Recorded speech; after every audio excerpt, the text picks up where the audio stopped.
eky'okuddamu byonna eri buli kibuuzo ky'oyinza. Bw'atyo bw'ayogera Mukama nti muyimirire mu makubo mulabe, mubuuze amakubo ag'edda, oluguudo olulungi gye luli, mutambulire omwo. Kristo ngawe yatulagira bwe yalinga genda jali mukulu jali lero musanyu era nenaku tukolenga wasima okusekimu kyekigambo kyatuwa fe abaana be beyanunula nga bwe bali obumu bombi ne kitaawe tufube nnyo tubasisinkane era okusekimu kyekigambo kyatuwa fe abaana be beyanunula nga bwe bali obumu bombi ne kitaawe tufube nnyo tubasisinkane. Tulina omukwano gwaffe ye yaweebwa amaanyi gonna okutulungamya wamu ng'abaana ba Katonda. Tweweyo mu mikono gye alitutuusa gy'ali.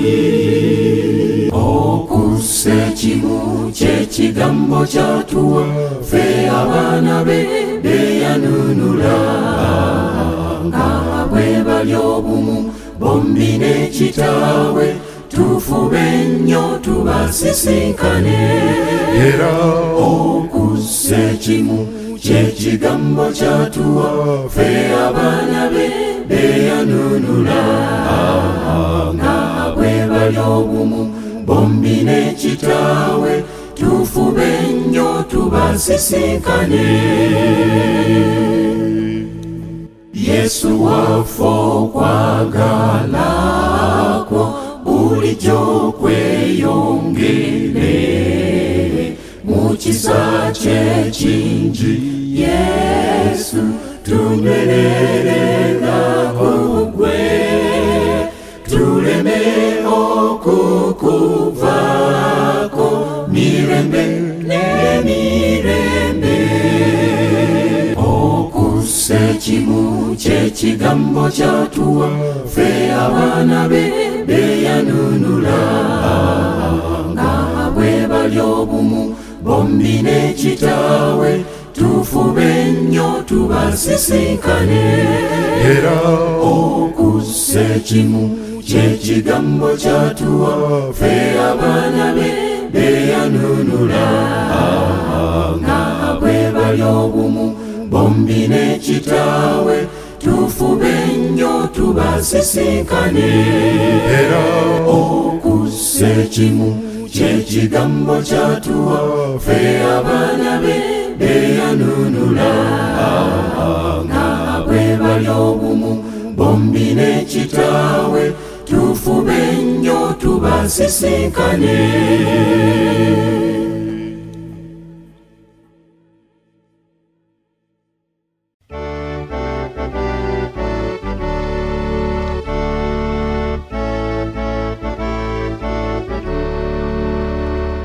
Omwagalwa tulaba era tuwuliriza nsanyuse okumanya nti gy'oli nate era ng'otuuse okubaawo wamu naffe mu puroguramu yaffe eno bayibuli egamba ki. Kale n'essaawa yaffe era leero nga bwe twalagaana nti no tujja kubangawo sabbiiti ng'eruma okusobola okuddamu ebibuuzo abatulaba bye mutuweereza. Katusooke n'okubeebaza kubanga mwewaayo okubeera ku puroguramu eno ne musaayo ebiseera n'ebirowoozo okuweereza ebibuuzo byammwe.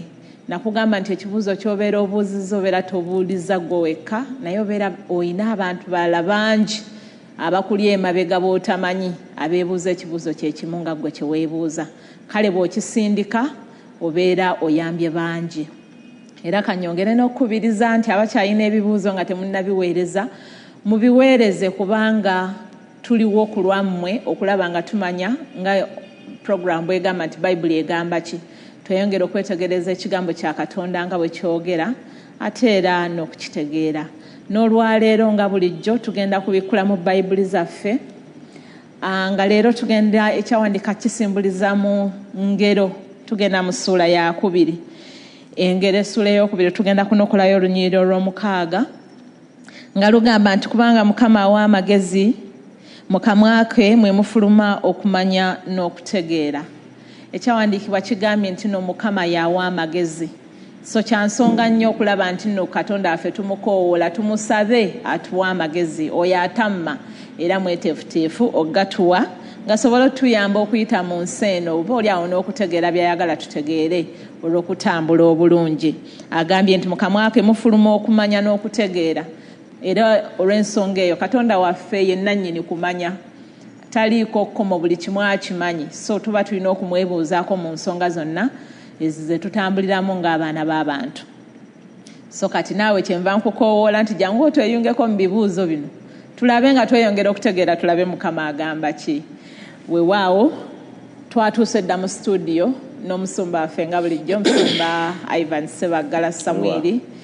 Musumba tusanyusa okukulabako. Mwebale kujja Musumba. Mukama waffe yeebazibwe. Weewaawo. Nammwe mwebale obuweereza. Mukama waffe atusaasidde. Amiina. Tukola lwa kwagala kwe kutuwaliriza. Kituufu. Musumba wiiki ekuyisizza etya? Wiiki tetambudde bubi. Mukama atusaasidde tugiyiseemu bulungi. Weewaawo. Kansubire neye etambudde bulungi. Yange ensoomoozezaamu okokookuba kubanga Mukama waali. Amiina. Mukama afaayo mu byonna. Twagala okumwebaliza nti wakati mu mbeera zonna abeerawo. Amiina. Weewaawo. Kale Musumba abatulaba batulinze dda manyi nti batwesunze dda n'okutuuka ku ne program eno. Kankusabe ogiggulewo n'okusaba. Kitaffe omwagalwa tukwebaza kubanga gwatukkiriza okuba abalamu. Otugguliddewo oluggi mu kiseera nga kino okusobola Mukama okuyiga ekigambo. Tusaba otulungamye ng'ekigambo kyo bwe kiri. Ebigambo bye tugenda okuyiga bituzimbe okutunyweza n'okututeekateeka olw'obwakabaka bwo. Tusabe n'okwegayirira oyita mu linnya lya Yesu Kristo omulokozi waffe. Amiina. Amiina. Tweyanziza nnyo essaala eyo Musumba era n'olw'ensonga eyo katugende butereevu mu bibuuzo byaffe. Twafunye ekibuuzo Musumba kyavudde eri omulabi waffe nga yabuuzizza ekibuuzo n'agamba nti Babbulooni kye ki? Babbulooni kye ki? Ekibuuzo kye yabuuzizza kirungi kubanga ekigambo kyabuuzaako kiri mu Bayibuli. Weewaawo.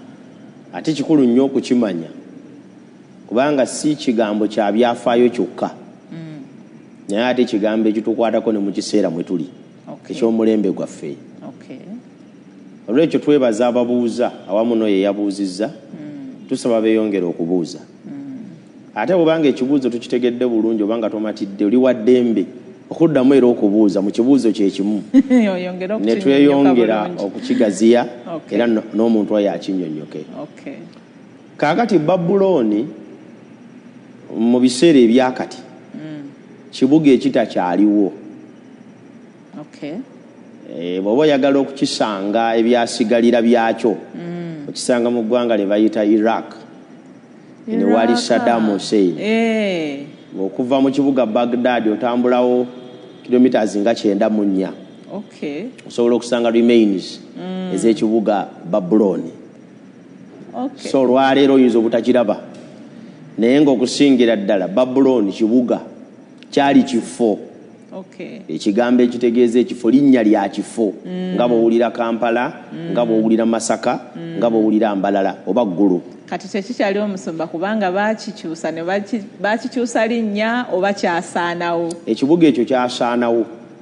Obufuzi bwonna obwaddirira oluvannyuma lw'amaanyi g'ekibuga ekyo okubeerawo tebwakiganya kuddamu kuyimuka nate. kubanga bwalinga bufuzi obwabagwira bane baberanga Babbulooni ne balumba ne balumba Abayudaaya bakakasanga nti kibuga Yerusalemu bakikuba ne bakireka ku ttaka. Ekyo kyabayambanga nnyo okuziyiza obwakabaka bwe bawambye okuddawo amangu n'okuyimuka. Kazi Babbulooni ye wali Nebukadneza. Babbulooni amaanyi g'ekibuga Babbulooni kyembadde njogerako kati kitakyaliwo. Kyo takyayinza kulaba mu maanyi gaakyo nga bwe kyali. Kabaka Nebukadneza ye muzimbi waakyo eyasooka okukiteeka ku mulembe gwe kyaliko n'okumanyika okutuusa mu kiseera kino. Yali capital city ey'obufuzi bwe bayita Babbulooni. Eno yali empire namba. Nga kyali kimweyagaza. Kyali kimweyagaza nnyo. Mu kitabo kya Daniel. Akyogerako kino si kye kibuga kye nazimba. Era abasomyi ekitabo kya Daniel gye tutajja kusoma olw'ebiseera osangamu bwakabaka bwa Babbulooni. Ekibuga ekikulu ekya Babbulooni kyekira ebimu ku byewuunyisa omusanvu ebyensi eyayita ekibuga ekyo mwekiri. Baziyita the hanging gardens of Babylon. Kabaka kwegamba yazimba ekibuga ekyo n'akiteekako ennimiro naye nga zitambulira ku bisenge. Olwekyo kyali kibuga kirungi nnyo. Mu kiseera ekyo it was the state of the art. Era buli muntu yenna yakirengeranga wonna we yasinziranga okukirengerera. Yali amaaso akomya kuli nga tayinza kuddamu kutunulira kintu kirala kifaananga Babbulooni. Si ekyo kyokka kyali kibuga kigagga, y'ensonga lwaki Babbulooni ekiikiirwa n'omutwe ogwa zaabu. Kyali kibuga kigagga nnyo mu kifaananyi kiri ekibumbe ekya Daniel essula ey'okubiri. Kyali kibuga kigagga nnyo, ekibuga ekyali kijjudde zaabu ne ffeeza omuyitirivu. Olwekyo kyaliko ekibuga eky'amaanyi era mu byafaayo nga bwe nkunyonyodde kyali bwe kityo. Naye awo mbadde nnyonya bunyonyozi byafaayo byakyo. Naye kirina significance mu Bayibuli. Bayibuli tekoma bukomi kukyogerako bwogezi ng'ekibuga ekyaliwo kirina ensibuko ekigambo Babbulooni. Ate ekyogerako nnyo mu Bayibuli naddala mu kitabo kyakubikkulirwa osoma nnyo ku Babbulooni. Naye ku luno nga bagasseeko ekigambo ekinene. Babbulooni ekinene. Babbulooni ekinene. Kaka tulina okumanya lwaki omuwandiisi Yokaana akozesa nnyo ekigambo Babbulooni. Waliwo ebyafaayo byakyo okuviira ddala mu lubereberye bikkula essula y'ekkumi awo. Mu lubereberye tusomeyo n'atulaba naye abikkule tusome ffenna lubereberye essula 10 olw'omunaana paka ku lw'ekkumi twagala tufune entandikwa y'ekigambo kyennyini n'amakulu gaakyo agatukwatako kati. Olw'omunaana paka ku lw'ekkumi agambye Kuusi n'azaala Nimuloodi. Kuusi n'azaala Nimuloodi n'atanula okuba ow'amaanyi mu nsi. Yali muyizzi w'amaanyi mu maaso ga Mukama. Kyekiva kyogerwa nti nga Nimuloodi omuyizzi ow'amaanyi mu maaso ga Mukama. N'okusooka kw'obwakabaka bwe kwali Baberi ne Ereki ne Akudi ne Kalune mu nsi Sinaali. Kabaka eyasookera ddala okuteekawo ekibuga ekiyitibwa Babbulooni oba Baberi kubanga ekigambo kye kimu. Ennono zaakyo kifaanana Olw'Ebbulaniya kye tuyita roots nti ekigambo kiba n'emirandira mwe kisibuka. Kati ekigambo Babbulooni bw'ogoba emirandira gyakyo kifuuluka mu kigambo Baberi. Kati Baberi kyekifo Nimuloodi we yasooka okufugira nga kabaka eyasooka. Musumba tutangazeewo bulungi nti Baberi gwe munaala ogwali guzimbibwa abantu nga beegomba okutuuka eri Katonda bamusisinkana. Ekibuga ekyasooka okuzimbibwa abantu mbunga beerwanako baleme okuddamu okufa amataba. Kyali kye Baberi. Ekigambo Baberi bw'okitunulako nga bw'onnyonnyodde kitegeeza bujeemu. Y'ensonga lwaki Katonda yakka n'atabulatabula ennimi zaabwe. Si kuba nti baali bagenda kuzimba omunaala batuuke mu ggulu. Singa babadde bamanyi sayansi w'olwaleero tebanditawaanye kuzimba kubanga tulina skyscrapers tulina Burj Al Khalifa kibuga kizimbe kiwanvu nnyo kiyita ne mu bire naye tekirina bwe kiyinza kutandikira yadde okulinaana Katonda gy'abeera. Naye ku kutegeera okw'ekiseera ekyo ndowooza baali batuufu okuzima galooza ne Katonda ali awo waggulu banaagattako kalina zaabwe nga 2 oba 3 bajja kuba bamusanze naye baakizimbira mu bujeemu kubanga mu nteekateeka ya Katonda abantu baali bakubuna ku nsi na kusaasaana naye bo ne baagala bakuŋŋaane bafuke eggwanga limu beekuŋŋaanyizaawo. Ekyokubiri baakizimba nga baagala okulwanagana ne Katonda mu nteekateeka y'amataba nti okusinza ku sitoole ze tuwulira nti ensi yasaanawo n'amataba kati ffe abafiseewo Katonda yandidda mu bufunze si beeteefuteefu kukola Katonda kyayagala naye beeteefuteefu okwaŋŋanga ebikivaamu ekyo ne mu nsi nno kibeeramu bantu bangi baliyo si beeteefuteefu kukola kituufu baagala basigale nga bakola ekikyamu naye nga bwe beetangira kwetangira consequences za bujeemu bwabwe tolaba nti obujeemu buba bususe instead of doing what is right. People fight to make sure that they overturn or they shield themselves from the consequences of doing wrong.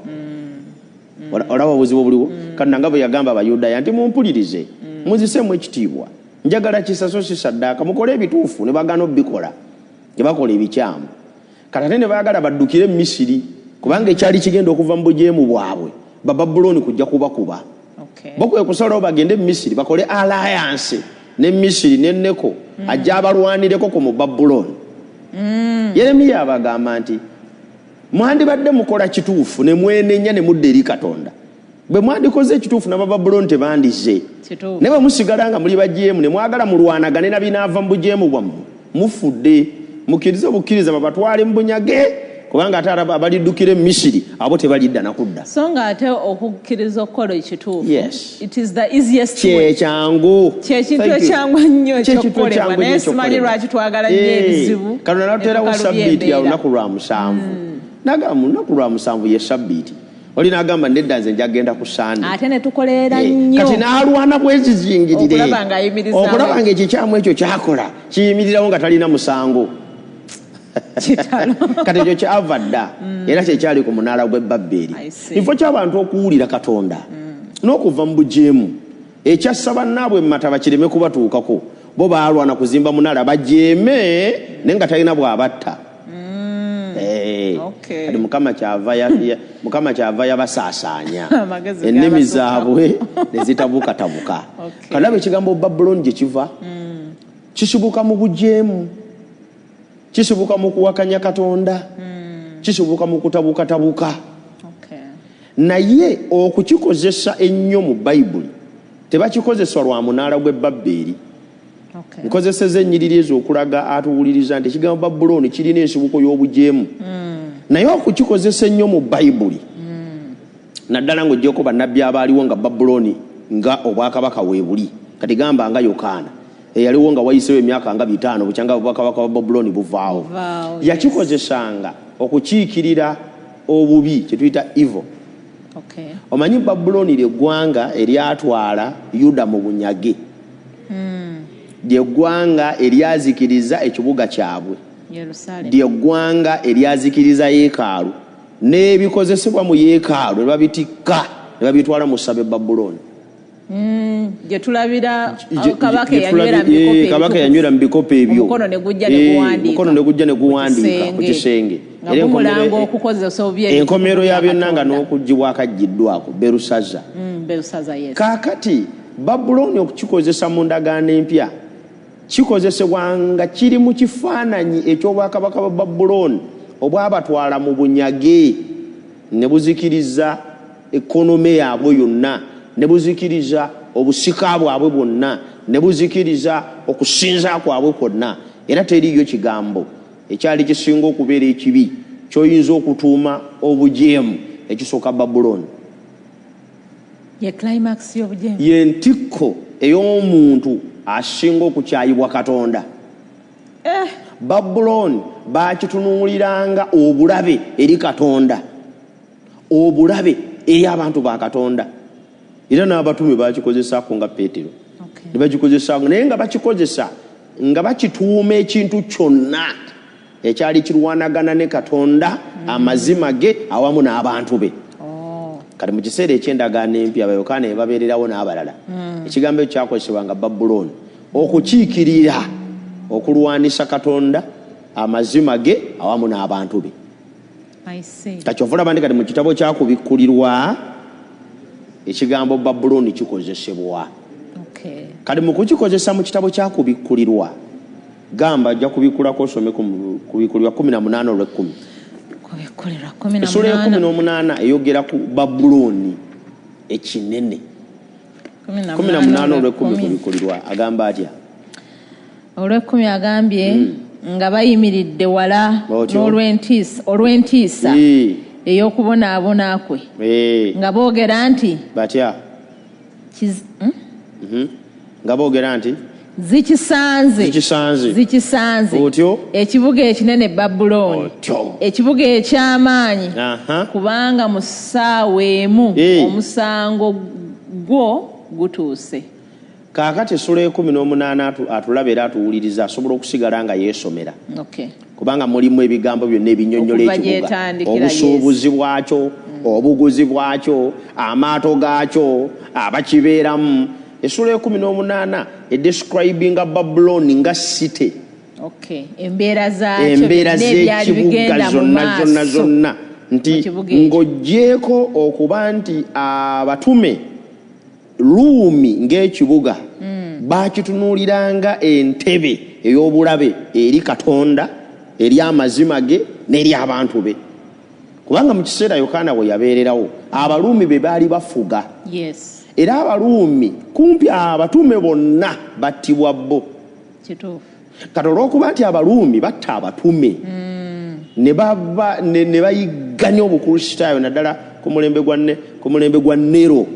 Mulembe gwa Nero tegyali myaka mingi naye tebaasangako buzibu nga ku mulembe gwa Nero. Oyo yayigganya natta kumpi okubamalawo.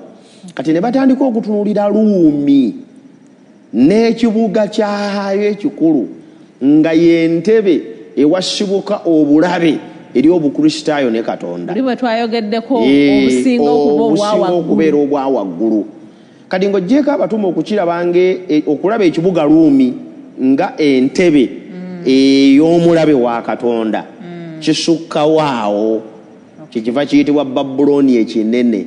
Nti ate bw'osoma ebikikwatako ebirala ekyanywesa amawanga gonna ku mwenge gw'obusungu bwakyo, ate olaba nga kisusse ku kibuga kati nga kifuuse enkola oba sisitimu.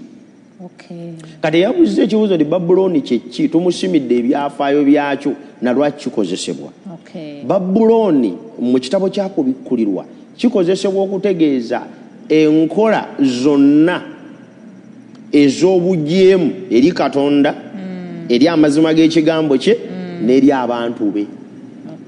Akiyita Babbulooni ekinene kubanga tekirina demarcations, tekirina bulambe, tekirina wekiconcentratinze, tekiri Germany, tekiri Italy, tekiri mu US, tekiri mu Uganda wokka. Kwagamba ne bwekibanga kyali kibuga nti kyasimba amakanda kati kibunye. Kati Babbulooni alabikira mu maddiini, Babbulooni alabikira mu byenfuna, Babbulooni alabikira mu gavumenti, Babbulooni alabikira mu buli aspect ey'obulamu bw'omuntu. Kati Yokaana kyava agamba nti Babbulooni ekinene, nti ensi yonna ezingiddwako obujeemu eri Katonda, obujeemu eri amazima ge n'obulabe eri abamukkiriza. Ate kigenda kuba waasi, eno ekyali ntandikwa. Ensi egenda kuviirayo ddala yerangiririre ddala mu lwatu, eteyagala Katonda, mazima ge n'abamukkiriza. Gavumenti ya Katonda bagisamba eri. Kale kyayise Babbulooni ekinene. Katonda n'enkola ze n'amateeka ge n'amazima ge n'enkola ze ne Bayibuli ensi tekyayagala. Kati abantu basazeewo kubeera mu kutabukatabuka kwayo. Balowooza bino twava mu mazike, twava mu makonkome, ate ebinyonyi byabeera bwe biti, akati ate ensi yaliwo omwaka bukadde na bukadde, ate obuyinja gwagwa. That is confusion. Yes. Bwe tutuuka ku salvation tebane muloke kuyita mu Yesu nti olina kola bwoti olina kola bwoti olina kola bwoti. That is confusion. Babuloni eri mu maddiini. Katonda yamba yeyamba. Balembeera mbunga n'embiro kwotadde. Sajja kudibya buwangwa bwansi. Kati Katonda era naye alaba. Kati ensi yonna emiriddwa mu Babuloni ekinene. Kati buli woosaba omulimu bw'ogenda kwambala ngoye Babuloni ekinene kyawamba yodda. Bw'otayambala kagoye kakutippa nga n'ebisambi birabika nga n'amabeere gali bweru gwe toyambadde. Babuloni ekinene eri mu kwamba kiri mu kwambala. Genda mu industry ekola ebyambalo by'abakazi okwata ne ku mumwa batuuse kuyita bwerere. Babuloni ekinene kiri mu music industry. Kyava kita ekinene nti mu byenfuna mu kuyimba mu byensomesa kaliculamu mwonna kiwambyemu. Kale kyamu tekyayigiriza baana kutya Katonda. Kati banayinza n'okusomesa ebisiyaga mu masomero agamu tubiwulira mu mawulire. Kati yabuuzizza ekibuuzo kino kamanye kino. Bye twogera ku kigambo Babuloni ekinene twogera ku bujeemu n'okutabukatabuka n'okugaana amazima ga Katonda ebibunye mu buli nkola yonna eri wansi w'enjuba. Setaani agenda kukakasa nti omuntu ali wansi w'enjuba talina mukisa gwonna gwa kusimatuka bujeemu buli mu kibuga Babuloni. Kituva twagala tubawo okuyitibwa kuno. Somako mu Kubikkulu essuula ey'ekumi olw'omunaana agamba atya nga tumaliriza. 14 olw'omunaana agamba atya.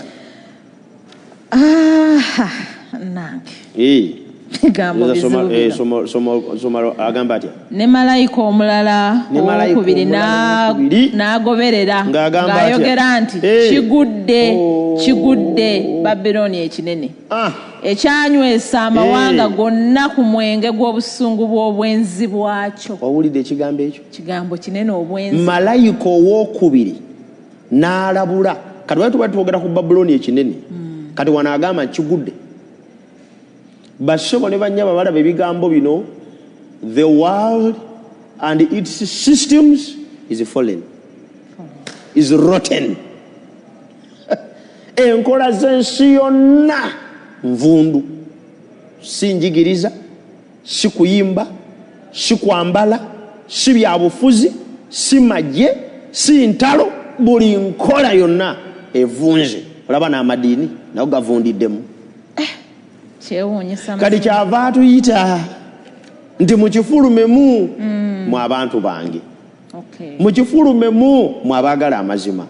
Kubanga ensi yonna obwenzi kitegeeza okuva ku Katonda n'ogenda n'ofuna Katonda omulala. Obusungu n'omwenga ogw'obwenzi n'okutamira okw'ekibi kumaze okulya ensi. Tuva tukowola abantu bonna abalaba ebigambo bino badduka obujeemu obuli mu nsi bakomewo eri amazima g'ekigambo kya Katonda bamusinze mu mwoyo ne mu mazima be batyo banalaba omukisa ne beeyawula ku Babuloni ekyagwa. Nsomba ebigambo ebyo byeraliikiriza okubiwulira so nga ate bituzuukusa okuva mu kwebaka kubanga ebitwetooloddeko okubeera omuntu ayinza okuba nga tamanyi nti atambulira mu Babuloni. Ekyo kituufu. Akoma kukisomako obusomi mu kyawandiikibwa naye nga tamanyi nti waliwo ne byakola mu bulamu bwe nga bimusiba mu Babuloni yeyagwa. Butereevu.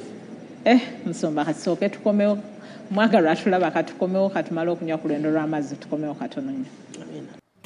Weewaawo bw'onookaabiriranga okumanya n'okuliriranga okutegeera bw'onooganoonyanga nga ffeeza n'ogekkennenyanga ng'ebyobugagga ebyakwekebwa kale olitegeera okutya Mukama n'ovumbula okumanya Katonda kubanga Mukama awa amagezi.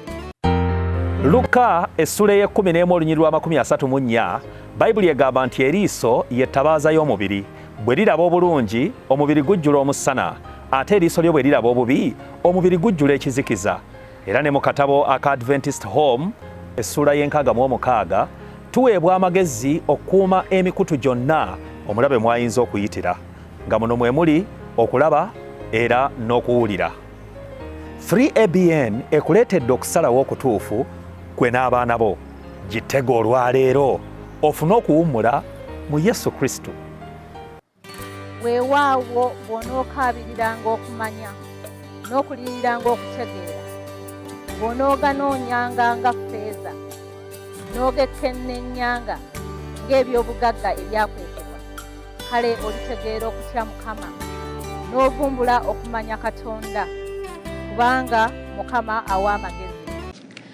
Omwagala nkukulisaayo mu short break eyo gye tubaddemu, ate era katweyongere mu maaso n'ebibuuzo byaffe.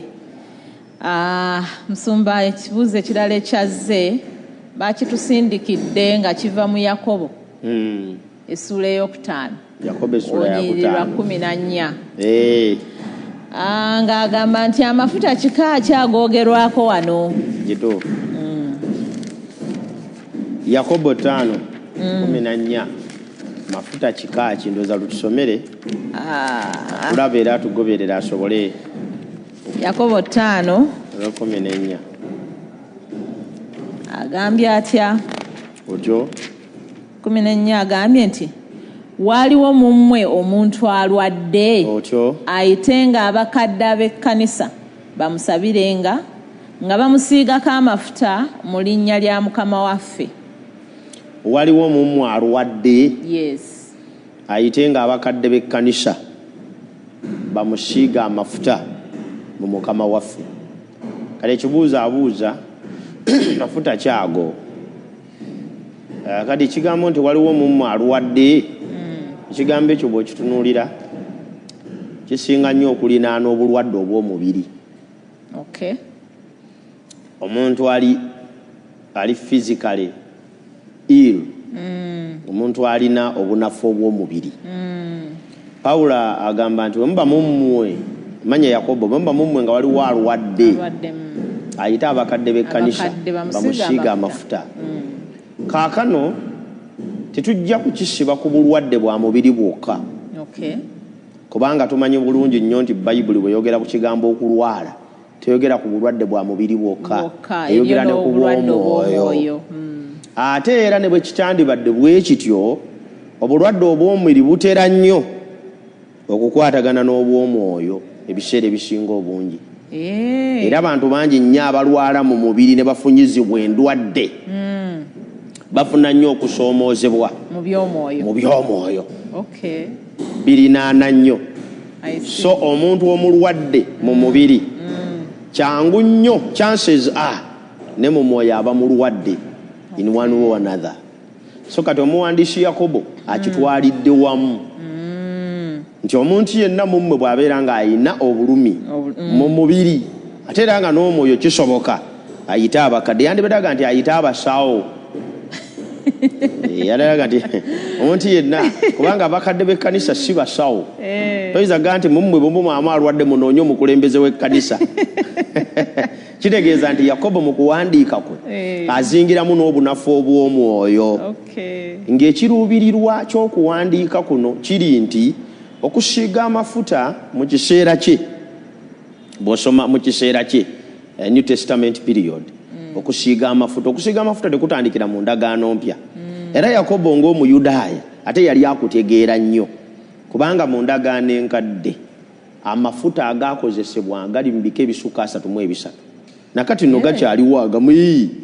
Waliwo agakyalimu nga waliyo ekigambo ekyannemu okusoma MYRH bamir bwegatyo ago gyegali ennaku zino. Waliwo olive oil yakozesebwanga, waliwo cinnamon oil yakozesebwanga, baalinanga acacia oil naye yakozesebwanga. Emiti kumpi gyonna egitera okubeera mu malungu girimu otufutafuta otwo amasanda ago bakozesanga emiti egyo okujjangamu oils ez'enjawulo. Kati mu kiseera kino okitegedde, kati lino lyali ddagala, tebaalina bujjanjabi buteeketeeke nga bwaffe nti panado 2 emirundi 3 nti abo owulira alusa gundi lubuto noonya mabendazo oba fragile.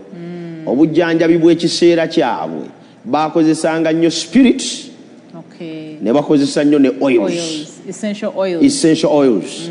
naye nakati zikyakola no munnange zikyakolera ddala eba therapists bangi nnyo bakozesa oils batugamba mugende ne mu massage massage oyo oils bakozesa ezo zirelieving omubiri zijjawo pain zibiziggula obutuli obw'omubiri so kino Yakobo kyawandiikako bujjanjabi obwaliwo obw'ekiseera ekyo nti okusiiga omulwadde amafuta yali nga ngeri emu eyayambanga n'okumujjanjaba.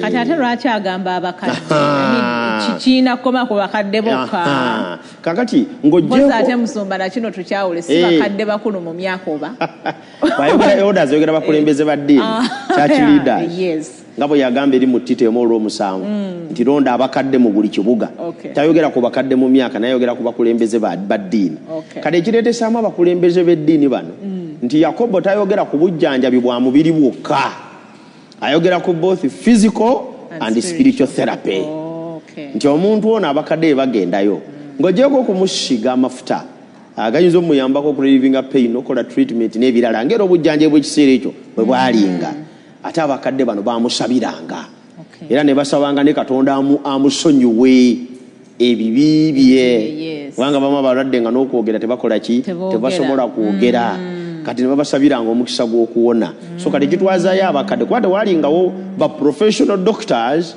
betugamba nti gundi yakuguka kakati omusange mu kiriniki ey'erinnya gundi so abakulembeze mu kanisa baalinanga obuvunaanyizibwa bunene nga mulina ng'okukola ekisawo era n'olwaleero kyandibadde kikulu nnyo omukulembeze ow'ebyomwoyo abeere mumanyi ne ku byenfuna tebutuuka omukulembeze ti wano osobola okukolawo bizinesi bweti ate wano mu lujjaalwo lwaki tosimbawo emboga kwegamba omukulembeze abeere relevant omukulembeze omu yandibadde relevant bw'ajja gy'oli ng'olina ekyokuddamu era ekimu ku kyokulabirako abakulembeze ab'emwoyo abasooka okujjamu n'abazungu balinga n'abasomesa si kubuulira bubuulizi bantu njiri basomesa oluzungu basomesa okuwandiika kubanga era twakirabako nti ekkanisa ezasookawo wabeerangawo bye baateekangawo lyabanga ssomero naddwaliro era kyova bagambanga nti okusoma sande bado bagenda ku sande nga baga nti agenze kusoma kati tebaalinga bubuulizi kyokka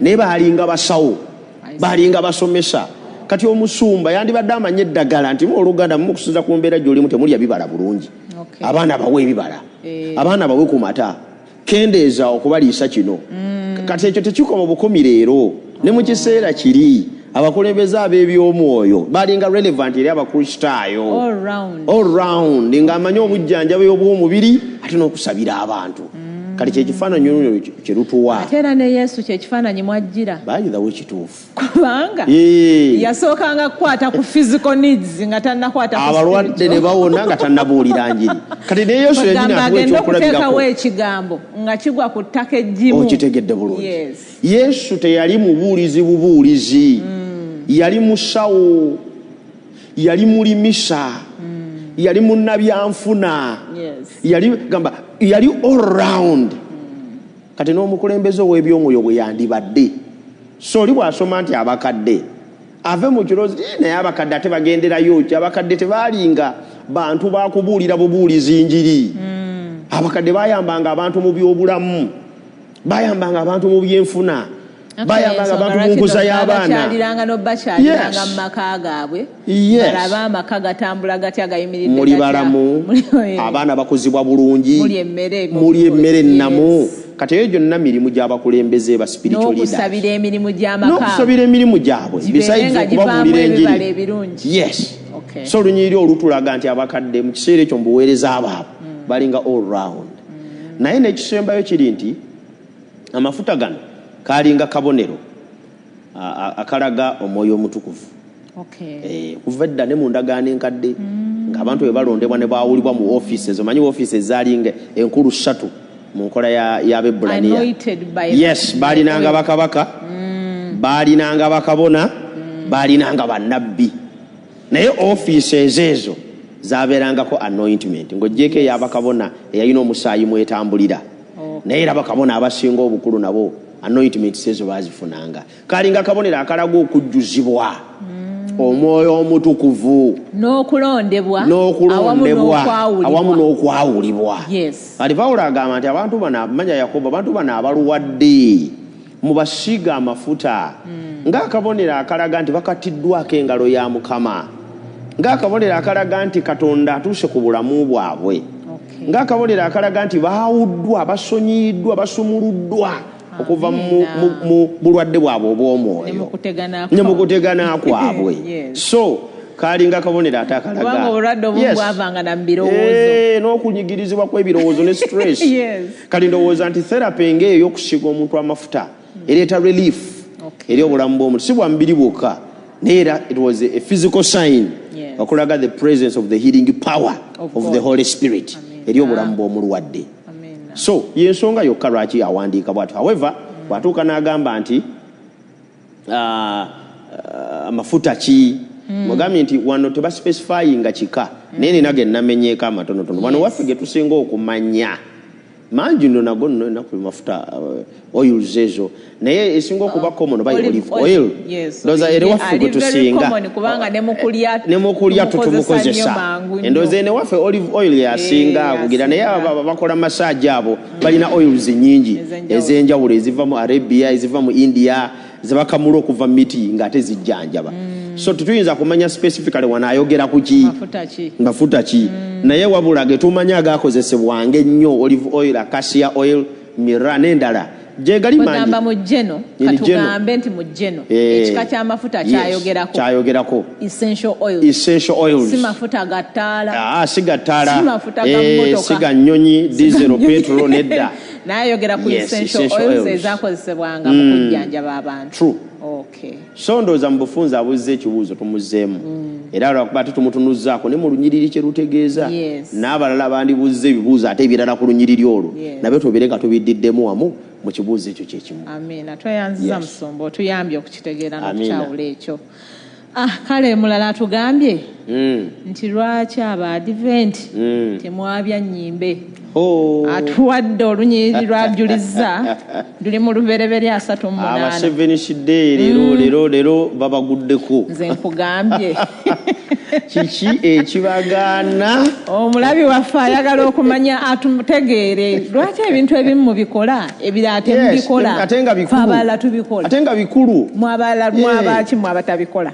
Agambye 38 olunyiriri lwe luliwa kubanga ayinza okuba nga alina n'olunyiriri munnange olwogera ku abyolumbe ate nga ffe tetwagala bikola. Bwe ebirene biyitawo omuwala wa Suwa omukazi wa Yuda n'afa. Yuda n'ayabya olumbe n'ayambuka ye ne mukwano gwe Kira omwadulamu ettimuna eri basajja be abasala endiga ebyoya. Yuda n'ayabya olumbe. Kakati ekibuuzo ki kibuuza naye bwe nsoma mu Bayibuli Yuda n'ayabya olumbe. Kakati lwaki mu abasebenze temulwabya ate nga mugamba muli bantu bakigamba. Twebaza nnyo ekibuuzo ekyo. Okusooka nsooke ntandikire ku lunyiriri lwennyini nga sinabagenda na ku kibuuzo kigaziya nti Bayibuli bwe tuba tugisoma tetusomaamu bigambo biwagira kye twagala. Bayibuli tugisoma yeetusomese kyeyagala tukole. Otherwise mulimu n'olunyiriri olulagira okutta. Mukama n'atuma Sawulo agenda attabamere kibonna n'enkoko n'ebinyonyi n'embuzi obutabaako kyalekawo n'ekitya n'ekimu. Ani yatuma okutta? Kakati lwaki tokwata ejjambiya n'ogenda ng'otema abantu ku kyalo? Kyengezaako gamba kiki? Bayibuli tetugisoma bwe tutyo nti awo Yuda n'ayabya olumbe. Mulaba kati Bayibuli eyogedde nedda si bwe tusoma Bayibuli. Otherwise bw'ogisoma bw'otyo ogenda kusanga ne yali omwana we nga naye ali omwo, ogenda kusanga ne yamutta nga naye ali omwo. Kati bw'onaasoma nti awo natta muwala we mulaba yatta muwala we. Kati naawe ogenda osanjaga aba. Bayibuli tetugisoma bwe tutyo. Bayibuli otatugisoma tugisome tuyigiririze mu bugazi. Olwekyo ekyo njagadde ekikooneko nti okusoma obusomyo olunyiriri nti Yuda n'ayabya olumbe tekirina ngeri yonna gye kituleetera ffe abayizi ba Bayibuli kugamba nti okwabya olumbe kituufu tibakiteekawo ng'enkola. Ekyokubiri Bayibuli ejjudde abantu abalina obunafu obw'enjawulo era bwe tuba tubasomako tusoma ku bantu abalina obunafu n'ebisoomozo ebyenjawulo. Yes. Essula yo yennyini yemu erimu ekintu ekyobuwemu ate ekyobulabe ennyo. Ate Yuda mu ssula eyo emu teyeebaka ne muka mwana we. Amazima gennyini. Kaakati mu Buganda mu Buganda obusibuko kive oyinza okutunula ku bwere kikubya n'amayinja n'ofa. Kati bw'otandika okugamba nti Yuda abeera ekyokulabirako olw'okuba yayabya olungi tokyogera nakukyogera Sezaala ne muka mwana wo tekisoboka. Kaakati kyetugamba mawemukirano gennyini Yuda ge yakola. Kati mu bufunze tugamba nti Yuda ne mu ssula eyo yennyini era tetusobola mutwala nga kyakulabirako olw'okuba Yuda ekirungi mulaba yayaba n'olumbe ate kati bwe tugamba nti yayabya olumbe kyetuva tulwabya. Kati lwaki abantu siiza na kukyogera kubanga kiwemula ne mu Luganda wano lwaki abasajja aba basezaala tebabeera ne bakamwana baabwe. So tetuyinza koppa Yuda bye yakola awo netugamba nti bifuuse omusingi ogw'ebyo tulina okukkiriza. Awo nno we twebaliza Katonda kubanga yatuwa obuwangwa n'obuwangwa bwennyini kulaba nti bino tebikolebwa mu bantu butereevu. Kati kino kitegeeza nti tulina kuddayo okumanya obuwangwa bwa Yuda bwayabyanga butya olumbe. Kyekyokka kye twetaaga okumanya. Naye okugamba nti Yuda tumutwale ng'ekyokulabirako bingi bye yakola ebibi byotayinza na koppa.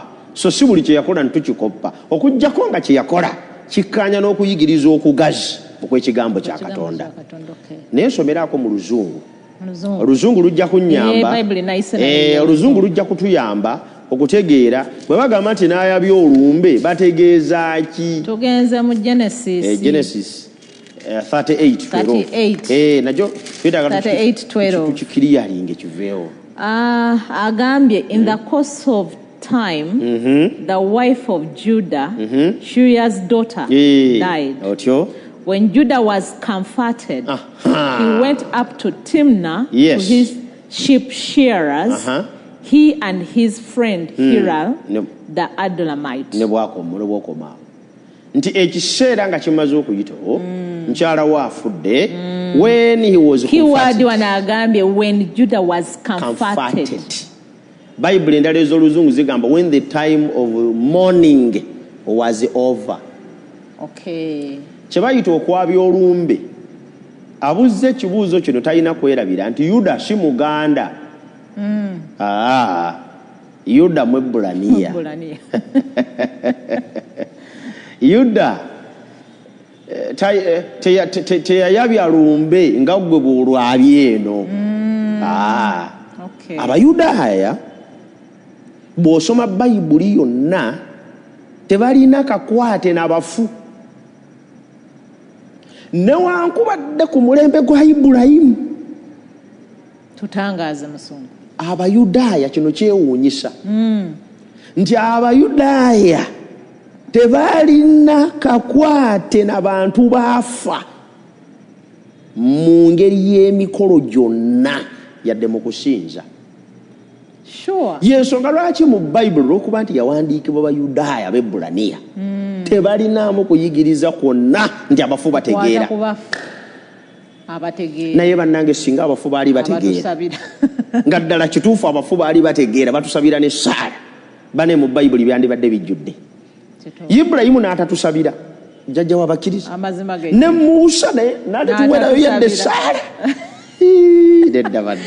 Esaala gye tulaba eryemu yokka ate nga yamukabaafa ate nga mulamu ayagamba mbasabidde mmwe kubanga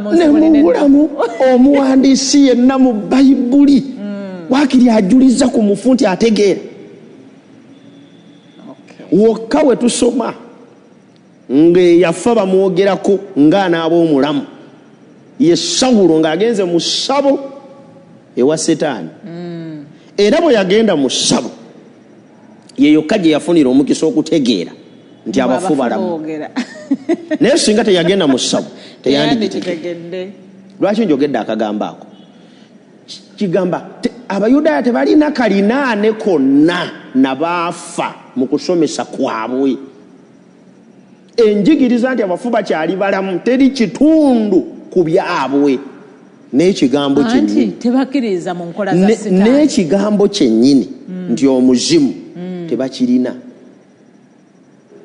Ebigambo byonna ebikozesebwa nafesh ruhi ebigambo byonna ebikozesebwa ebitegeeza ng'omwoyo byonna tewali na kimu kikozesebwa nga kitegeeza muntu eyafa naye ng'akyali mulamu. Olw'ensonga eyo lwaki abasebeze temwabya lumbe? Okwabya olumbe mu biseera ebya Yuda kyalinga kiseera ekiteeketeeke. Omusajja bwe yafiirwanga omukyala oba omukazi bwe yafiirwanga omusajja yayinanga ennaku ennambike ze yamalanga ng'akungubaga. Kaakati ennaku ezo bwe zaggwangako omuntu yakkirizibwanga n'addayo mu bulamu bwe obwa bulijjo. Kati kyokka kye bayita okwabya olumbe. Lwekyo yabuuzizza olunyiriri luno lwensooseeko okugyawo. Kati nno ffe n'okanjogera Abaganda gye tuli kubanga mu Baganda okufiirwa mwabeeranga mu lumbe ne mukuma olumbe okumala ennaku ne mumala, that is morning time. Era bwe zaggwangako ne muddeeka buli omu n'agenda mu bibye, buli omu n'agenda n'akola ebibye. Ekyo kyaggwa. Ate mu ne tudda olulala twabye olwafa ye bannange lwaki tuzaabya ne zikomawo? Kati yensonga eyo kubanga bwe tubanga tuzaabye zandibadde tezidda. Kati Yuda ye mu kwabya olumbe mukyala we afudde alina ennaku z'amala ng'akungubaga. Okungubaga bwe kwaggwa n'agenda akola emirimu gye era ne kikomaawo. Kati ekyo bayita olumbe, okulwabya kyekigambo ekyogeddwawo. So omuntu alema okuddamu okukozesa olunyiriri luno ayabizeeko ennyimba ezawano. Lwaki abasevenze tebaabya lumbe? Olumbe lwalina ebigenderwa nga bisatu, actually bina. Waliwo ekikulu naye kantandikireko ebyo biyinza okwanguwa. Okwabya olumbe wano mu Buganda kwabeerangamu ensonga y'okulaga n'okusaako omusika. Okwabya olumbe wano mu Buganda mwalingamu okutabagana n'okumanyagana. Ng'ojjeeko kati bye tulina essimu ne WhatsApp ne Facebook. Bananga abantu bedda tebamanyagananga mangu. Omu yabeeranga mu Ssingo ng'omulala ali mu Kooki ng'omulala ali Kabula. Ennyimbe zino zaabayambanga okukola kye tuyita okumanyagana. Oyo nno ye kojjaawo, oyo ye mwannyoko ow'Egindi, oyo ye ssengaawo ow'Egindi. Era olumbe kyalinga kiseera ky'abaana kumanyagana na kuyigangana. Ng'ojjeeko ffe kati ababikola kati ensinga ekuze, olumbe yalinga get together event nga mulabira bajjajja ne bakojja ne basenga, kubanga bwe mwayawukananga ng'okutambula kilomita 10 ononye kojjaawo nga tosobola. Ekyokusatu olumbe lwalingamu okuwuliriza emisango n'okuwoza. Era bagirinzanga lumbe. Gundi yayingira mu ttaka lya gundi kitegedde. Kati mwalingamu enjawulo naye enjawukana ezo bazisootingiranga mu nnyimbe abakulu b'ekika nga batudde. Gundi twawulira, gundi twawulira, gundi twawulira, gundi twawulira, baawozanga ne bavangawo nga batereezezza ensonga z'ekika. Mu bufunze olumbe terulimu bibi byokka, mwalingamu ebikolebwa ebirungi era ebitalina mutawaana. Naye ate si bye byalinga ebikulu. Omukolo omukulu mu kwabya olumbe gwe gw'okufulumya olumbe. Ogwo gwe gwakuŋŋaanyanga abantu ng'oggyeko ebirala byonna bye baakolanga. Naye ogumu ku mukolo omukulu kwe kulaba ng'olumbe lwabizibwa era lufulumizibwe. Nti olumbe olwatto nga n'ekigenderwa nti olumbe olwatto lufulume lugende. N'ekisinga okubeera eky'omutawaana nti ekigenderwa ekikulu mu kwabya olumbe kirina enjigiriza za Bayibuli 2 zekirwanagana nakyo. Enjigiriza esooka, okwabya n'okufulumya olumbe kutuyigiriza nti n'abafu bakyali balamu. Ekyokubiri, okwabya olumbe n'okulufulumya kituyigiriza nti ekyava mu kibi osobola okukyaŋŋanga n'omukolo gw'okoledde mu nnyumba, which is not right. Kubanga Bayibuli eyigiriza nti abafu si balamu. Abafu baafiira ddala. Kyokka emikolo gye tukola mu lumbe gituweera ddala obukakafu n'ekifaananyi nti abaafa bakyaliwo balamu, era tulina bye tusobola okukola ku lwabwe, tubakkakkanye, tubatereeze babeere mirembe mboto basanyuse teri muyizi wa bayibuli ayinza kwetaba mu mukolo oguyigiriza nti abafu bakyaliyo nga balamu kubanga bw'ogwetabamu ekyo kyekiyitibwa obusamize ate nga bayibuli tekkiriza mu busamize. Lwaki tusoma ennyiriri nnyingi? Kubanga twazisoma dda naye bw'osoma mu Buulizi ssula 9 onyo olwokutaano n'olw'ekkumi waliwo ebigambo bye tuyinza okufunzafunza okuyambako abantu baffe okutegeera ekyo. 9 olwokutaano n'olw'ekkumi mu Buulizi ayogera atya? 9 olwokutaano n'olw'ekkumi. Olwokutaano agambye atya? Agambye nti kubanga abalamu bamanyi nga balifa naye abafu tebaliiko kye bamanyi so nga tebakyalina mpeera kubanga ekijjukizo kyabwe kyerabirwa. Ne bw'okoma ku olwo ekijjukizo kyabwe kyerabirwa. Kati omwadiventi ayinza kubeera mu mukolo nga gulimu okujjukira abafu nga balamu. Tekisoboka. Okujja nga tujjukira bye baakola oba okubayigirako naye tuyinza kwetaba mu mukolo nga abafu ate bakyaliyo balamu. Bwe mutakola erumbe kijja kuba bwe kiti, bw'otakola kano ajja kukola bw'ati, bw'otakola kali omufu ajja kukola bw'ati, kitaawo yafa ajja kunyiga nga tokoze bw'oti. Ogwo mukolo tuyinza kugubeeramu kubanga abafu bafu tebakyaliyo balamu. Kino mbusimanyanga yandooseza simanya amaziganyi yandooseza n'ebirala. Kati ffe tetuyinza kubeera mu mikolo givubiriza abafu buteekyanga kubanga bayibuli tuyigiza nti abafu baakola ki? Baafa. Naye waliwo olunaku kano lwagenda okwabya emirimu gyabwe ne giggwa. Waliwo olunaku kano lwagenda okwabya olumbe. Yesu Kristo bw'alidde omulundi ogwokubiri olumbe lwonna lwemuzze mufulumya nga ate bwe lubatta ku luno agenda ddufulumya nga si lwakututta nate. Olwekyo njagala olw'obudde njagala otegeeza yabuzza ekibuuzo nti ffe okwabya olumbe lwaffe kuli kumu. Lwe lunaku Yesu Kristo lwagenda okudda ku nsi kuno okufa n'amagombe lwe birizingibwako bisuulibwe mu muliro waleme okubawo okufa emirembe n'emiki. Yesu yagenda okufulumya olumbe ng'alusuula mu muliro emirembe n'emiki obutadda. Kati tosobola kumala budde nga tulwabiza wano kubanga ne bwe tulwabya wano lusigala lututta ng'akabonero akalaga nti tulina gye lulaze. Naye Yesu bw'ali lwabya mirembe na mirembe. So kati ffe tulinda olwo tugenda okubeera ku mukolo gw'okwabya olumbe. Yesu ng'olwo fayino universe teri kudda mirembe na mirembe. Mukama amuwe omukisa. Mukama waffe yeebazibwe tulwesunga olwo olunaku kubanga bannaye musomba okufa nakwo nga kutukaabiza nga tubonyebonye n'okufa n'olowooza nti bwe banaakwabya obaolyawo tetugenda kuddamu kufa naye obaolyawo muba wakayitawo ebbanga ttono nnyo ate era ne lukomawo ne lunona. Mukama waffe atusaasire.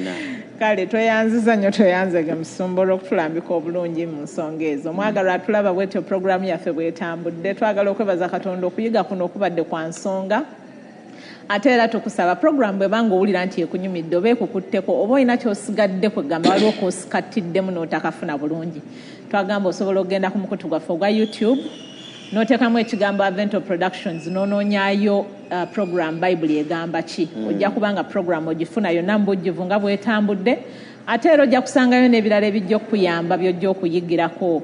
Musumba olina bw'oyagalizayo ku Sabbiiti? Njagala okwagaliza mukyala wange Lusi Sebaggala, bazadde bange n'abasinza bonna aba Seventh Adventist Church najja Nankumbi n'abalala mwenna abangoberera.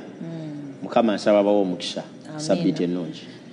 Kitaffe omwagalwa tukwebaza ku lw'omukisa gw'otuwadde. Tuzzeemu ebibuuzo bino si ku bwaffe naye mu magezi go ogaziye ebyokuddibwamu bino ebiweereddwa byongere ofuuka eby'omuwendo eri ffenna. Tuwe omukisa ne Sabbiiti etubeerere ya mukisa ku bwa Yesu Kristo Mukama waffe.